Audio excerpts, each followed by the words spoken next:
Thank you very much for making a date on this edition of the Marketplace. Welcome back. The IMF says it welcomes how government has handled the recent banking sector cleanup. The head of Africa department at the IMF disclosed this at a news conference in Washington, D.C., USA. George Wiafe has more. Ghana in 2017 big series of exercises to clean the banking sector due to what it describes as weak governance structures and banks with serious liquidity issues. The move led to the collapse of 7 commercial banks, some savings and loans, and microfinance institutions in the country. The exercise has been criticized by some analysts because of the associated shocks to the economy.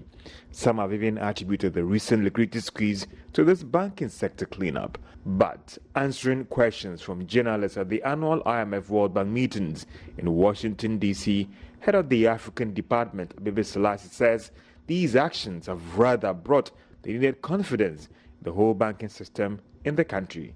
On financial sector cleanup, the cost of cleanup in Ghana, I think it underscores why we as an institution put so much stress on making sure that banks are supervised, regulated as well as possibly can be done. I think given that many of our economies are getting financial sector development is really taking hold, financial sectors are deepening. The importance of upgrading banking supervision, banking regulation is going to be really, really important to avoid exactly the kind of situations that you explained. The alternative to not cleaning up the banking sector, of course, is an even bigger cost to the budget and also, of course, to the economy as disruption can be caused. So I think a central lesson, that's a really important takeaway, is the importance of real-time regulation to make sure that banks are adhering to all of the requirements to practice safe banking. He also rejected arguments that the African Free Trade Deal will not be beneficial to all member countries in the region. The smaller economies have opened up their markets to China, to European countries, and the like, right? So, even assuming that Nigeria or Ethiopia will dominate their sub-region, is it preferable to be dominated by China rather than Ethiopia, Nigeria? I don't know. I mean, so, I just want to, yes, I mean, as always, when you have structural change, there is a dislocation, there can be, losses in some sectors. I think the key thing is whether it's opening up to China or to Europe versus to Nigeria. I think the key really is about making sure that you have policies in place to support sectors that may be dislocated, and that, in general, the more competition, other things equal, tends to be a bit better than having the situation where when you're not trading with each other. On the Ghanaian economy, he was optimistic that the expected turnaround and firm stability would happen very soon. Meanwhile, the Bank of Ghana has given the firm assurance to local businesses and foreign investors that it has the required reserves to stabilize prices and the Ghana cedi. The first Deputy Governor of the Central Bank, Dr. Maxwell Opoku-Aferi, said this when he gave the keynote address at the launch of the ABSA Africa Financial Markets Index 2019 in Washington, D.C. There's more in this report. Our experiences in Ghana as a major destination for higher yield-seeking non-resident investors tells us that access to foreign exchange, the pillar 2 of the ABSA Financial Market Index, is an important consideration for both bond and equity investors. These investors many times would like to repatriate coupon proceeds, sometimes principal repayments on matured bonds and dividends in hard currency. This is more so during periods of tighter global financing conditions. It is therefore important to develop liquid, deep, efficient domestic interbank markets that can support these foreign investors to give them the required comfort to continue to invest in our markets. It is our view that a liquid interbank market can be well supported when the central bank has adequate foreign exchange reserves. It is for this reason that the Bank of Ghana has in the past few years focused on building on our foreign exchange buffers to support the price stability mandate. The capacity of local investors, which is the pillar 4 of the ABSA African Financial Market Index, is an important pillar which becomes more critical going forward. Ghana In Ghana, we are beginning to realize the important role that institutional investors such as our pension funds, asset managers, and insurance firms could play in not only financing part of government budget, but also providing long-term funding for capital projects. This has become important as we seek to find the right balance between domestic and foreign sources of funding. That said, there is more work to be done as we seek to develop the domestic market to enhance efficiency and create a needed market for capital. Let me at this juncture turn attention to how we can leverage our new technology and data sharing to improve efficiency and innovation on the African continent. Presently, Ghana is transitioning to a new kind of retail banking, where a large segment of the population previously unbanked are being absorbed into the financial services sector via mobile money. To further expand access to financial services, the Bank of Ghana and the government are initiating policies to further strengthen the financial and payment systems to foster smooth delivery of financial services and engender financial inclusion. Some of these policies included agent registry, national identification exercise, and the digital property address system. Meanwhile, Ghana has declined the 2019 APSA African Financial Market Index. The country came down by 6 places to 13 out of 20 countries reviewed in the index. The report released in Washington, D.C. at the just-ended IMF World Bank meetings showed the decline was due to what the authors are describing as a low wholesale foreign exchange market turnover in the country. The report reviews the financial markets of all these countries and the necessary regulatory reforms. Joy Business's George Rafi has been engaging head of global markets at APSA, George Asante.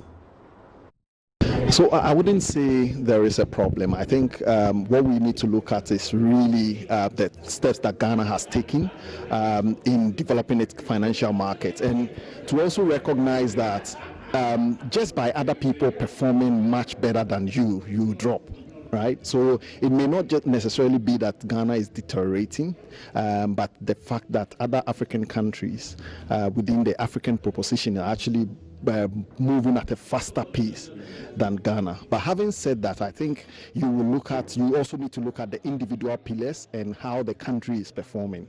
If you look at the individual pillars, you realize that Ghana actually shot up on the first pillar, which talks about market depth, which talks about liquidity of instruments that are issued on the stock exchange, and also liquidity of instruments that are issued by the government through the central bank. And that tells you that there is a lot of activity between the central bank, between market participants, to really ensure that the bond market is liquid. If anyone buys a bond today and they want to sell tomorrow, it's much easier to do that. So there is a lot of action and initiative that have actually been executed. Then there are other pillars as well. For example, the capacity of local investors, where Ghana was actually one of the highest risers, which also goes to talk to the fact that pension fund assets are being allocated to the right sectors and value is being created out of it. And you could attribute part of that development to some previous regulations and laws that were passed to deregulate or to liberalize that sector. So you need to not look at just the drop in ranking, but you need to look at the individual pillars and what is happening within the pillars. You raised issues about FX, right? So yes, FX, I think it is not a secret. The central bank itself has rightfully acknowledged that the issue of low liquidity on the interbank market is something that they are seeking to address. And then there is also the issue of a very big concentration of our local currency instrument owned by foreign investors, which normally introduces volatility in your market when there are turbulence. There is turbulence on the global market stage. So what has been pointed out in the index is actually something the central bank has proactively identified, and they've put across a couple of initiatives to resolve it. And this is just reaffirming what the central bank has already seen.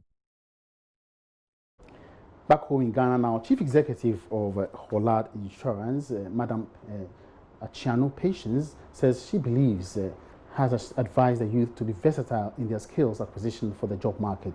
Speaking to Joy Business on recent job losses in the financial sector as a result of the cleanup, Madam Achanu says she believes it should not be a deterrent for young people who still want to pursue a career within the financial sector. In terms of risks, there are risks everywhere, really, and what happened in the financial services industry is unfortunate. However, it's not the only industry going through this kind of restructuring. We see that happening in mining and in other sectors, in oil as well. As the price of oil, came down some time back, people had to be let go of. So it's happening everywhere. What you need to do, as a young person in any organization, is to build your capacity to be resilient in tough times. And it means get skills that people require all the time, no matter what is happening, So always be learning. Don't be afraid to do new things, to move to new areas. And that is what I did when I got the opportunity. Many people, were surprised to see that move from banking to insurance. But don't be afraid to try new things, and it's working.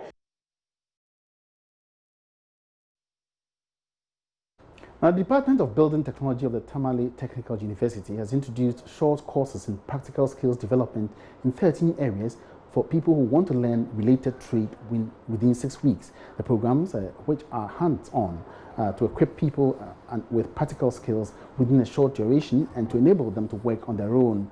The programs include AutoCAD architecture, pulp surveying, biogas, toilets and digester pavement blocks training, among others. Martina Bugri has more in this report. People come to school, go to the university, do higher national diploma, do degree, do their PhD and whatever, and come out. At the end of the day, the most important thing is that they are going around looking for jobs. So there are no jobs in the system. Now, what people want is something that can fetch them immediate job. And that is the motivation for this program. So the main issue or the major motivating factor is to equip people with skill that can help them to get already handmade jobs, so that they don't be going around looking for jobs. Especially the youths, both those who are educated and those who are non-educated, people who have gone to school and are at certain levels, already still preparing to go, struggling to look for jobs and struggling to look for money to continue. So the essence is just to equip people with skill which they can use to start up their own businesses or activities and to develop themselves to whichever level that they want. This skill training, this professional skill training, is not like any other training. Let me just give you the breakdown. One, there's no university or no school in Ghana where you just go and say you are going to learn tile laying.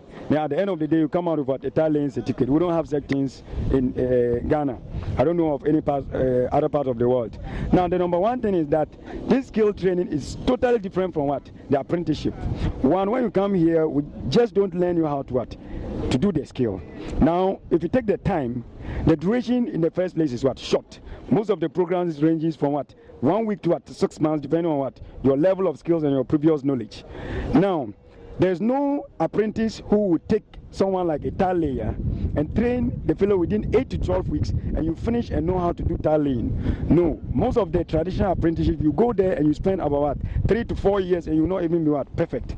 But with this one, when you come, everything is pure practicals. It's not also like the HND programs. The University of Mines and Technology in Takwa has emerged winner of the Zone 2 Gas Challenge organized by the Ghana National Gas Company. The technology-based university beat University of Cape Coast and Takoradi Technical University to pick the coveted prize. The primary objective of the Ghana Gas Challenge is to share with stakeholders, academia and the general public what the country's gas industry offers. There's more in this report by Natalia Kwansan. 3 universities sailed through the Zone 2 of the Gas Challenge in the western and central regions. There were a lot of surprises during the contest. Takoradi Technical University started strongly, sending early signals that they were really a force to contend with. The theme for the Ghana Gas Challenge organized by the Ghana Gas Company is Enhancing Knowledge on Gas Industrialization. Eventually, the technology-based university emerged winners with 73 points at the end of the 5th round, while the University of Cape Coast had 45 points. Takoradi Technical University, too, picked up the coveted prize with 46 points. Actually, we were just consistent in learning. We were always studying the materials given to us, and we also had God on our side. Yeah. So is it a issue in course? Some of them are already encountered in our previous years of study.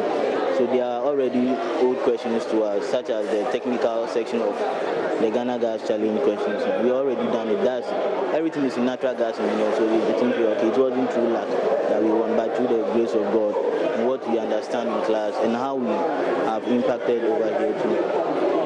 So with God on our side, I think we are coming to come out as victors at the end of the day on 30th October. According to Ghana Gas, the competition will diffuse misconception and perception about the company's operations. Senior Manager Government Relations and Chairperson for the Gas Challenge Competition, Augustina Asari Osei, says the company believes gas remains critical to Ghana's transformation agenda, hence the need to educate Ghanaians to understand the workings of Ghana Gas. We started the launch of this competition in May, and then we did our first edition where, as I indicated earlier in my speech, that we had participants from the civil society organizations, the media, and also from our regulators, which the Ministry of Energy won. And then we decided that we also need to enhance the capacity of a lot of students that we have around for our industry. So we also want to break the gap between the industry players and the academia. So we also developed this concept to be administered at the tertiary institution.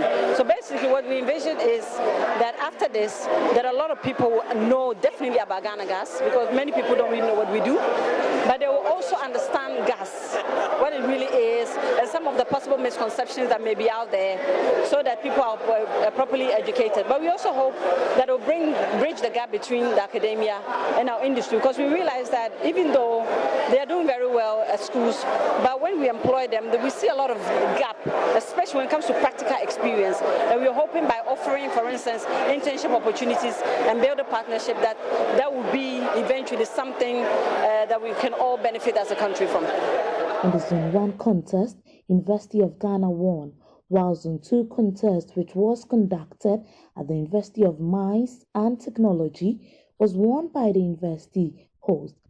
The next phase of the competition will be held at the Kwame Nkrumah University of Science and Technology.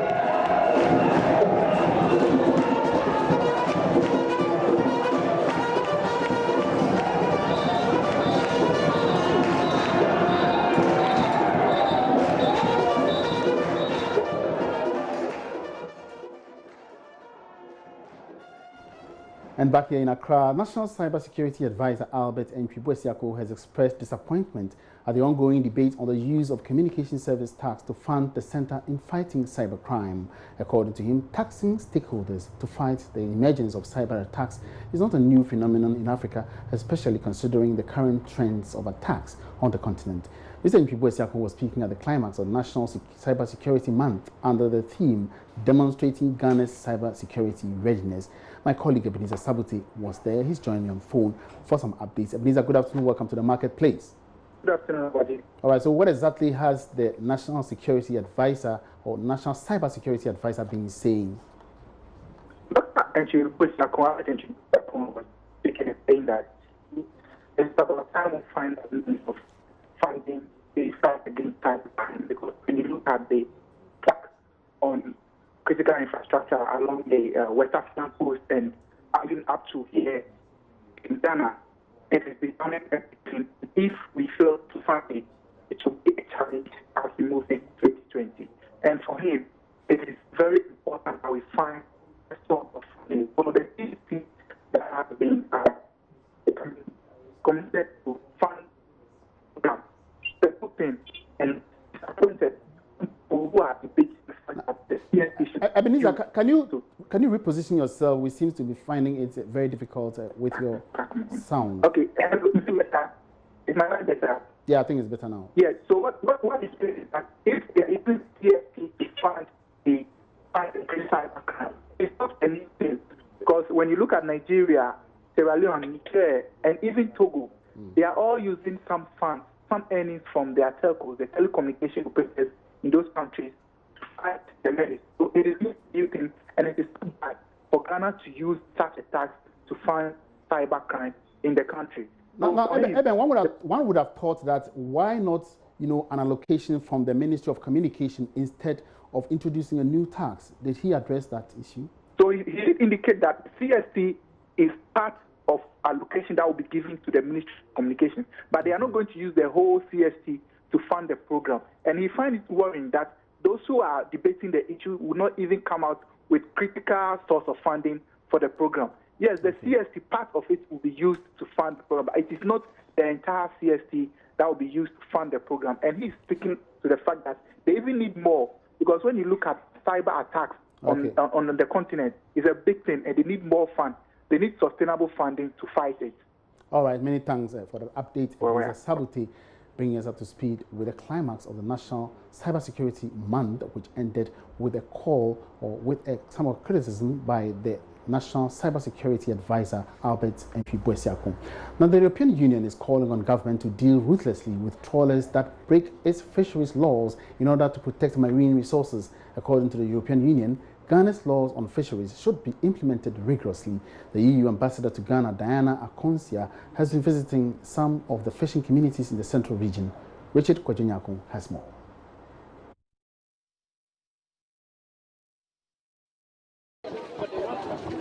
The European Union ambassador to Ghana, Diana Akonsia, took her tour to the Elmina main fish market and the Saiko market. Just been at the market, so I have visited the legal market with the artisanal fishermen's catch, and the Saiko market with all the small fish coming in these frozen blocks. It is huge quantities. It is clear that if all the juveniles are killed, there will be no more fish in the sea. So this has to stop in the interest of everybody. Transshipment, popularly known as Saiko, is a mode of fishing in Ghana where trawlers stay put on the sea, catch fish meant for small-scale fishermen, and sell them to canoe fishermen out at sea. The practice, according to the EU ambassador to Ghana, is illegal and should not be entertained. She is, however, not faulting the local fishermen that are the recipient of the output of the illegal trade, but the trawlers that engage in the practice and catch the smallest of fish in the sea. We are not blaming the local people who are doing Saiko because they can make some money on the side of their artisanal activity. We are blaming the industrial trawlers that are doing these illegal practices. So they need to be stopped, because we want Ghana's fisheries to continue to prosper. We want to continue to see that wonderful fish that is in the legal market. We want to continue to see the local people making a good livelihood. If we continue with this kind of practice, in a few years, the sea in front of Ghana would be empty. Some of the fishermen and fishmongers in an interaction with the ambassador and her team indicated how the fish resources are being depleted. Catch today.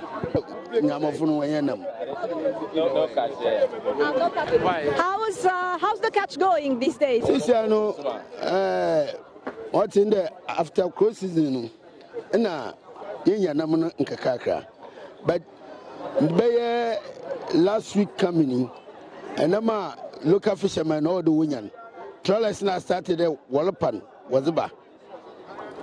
After the close season, they saw some improvement in their fishing. Okay. But when the trawlers resume, when the trawler closure resume, they begin to see they landing a lot more of the small pelagic, which has been the trend over the years.